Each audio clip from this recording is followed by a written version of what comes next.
গুমের তদন্ত করে বিচারের প্রতিশ্রুতি, অন্তর্বর্তী সরকারের প্রশংসা করল হিউম্যান রাইটস ওয়াচ।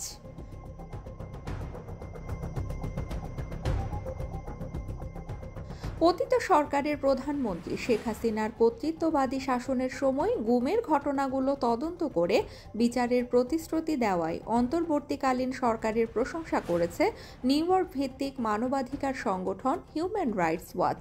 শুক্রবার 17 জানুয়ারি বিশ্বের বিভিন্ন দেশের মানবাধিকার পরিস্থিতি তুলে ধরে বার্ষিক প্রতিবেদন প্রকাশ করেছে সংস্থাটি।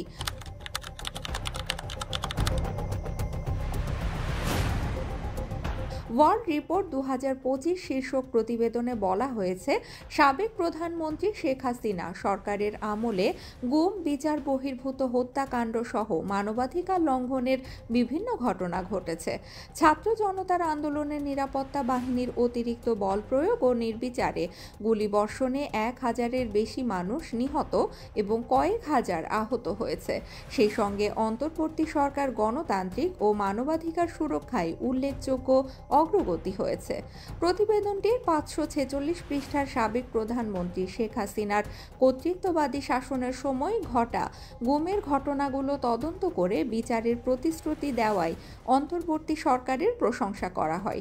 সেই সঙ্গে সংখ্যালঘুদের ওপর নির্যাতনের অভিযোগ নিয়ে উদ্বেগ জানানো হয়েছে।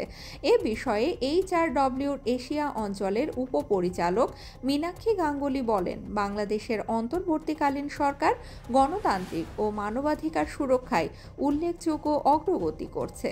তবে আন্তর্জাতিক সহায়তা ও গভীর প্রাতিষ্ঠানিক সংস্কার ছাড়া এই অগ্রগতি স্থায়ী নাও হতে পারে।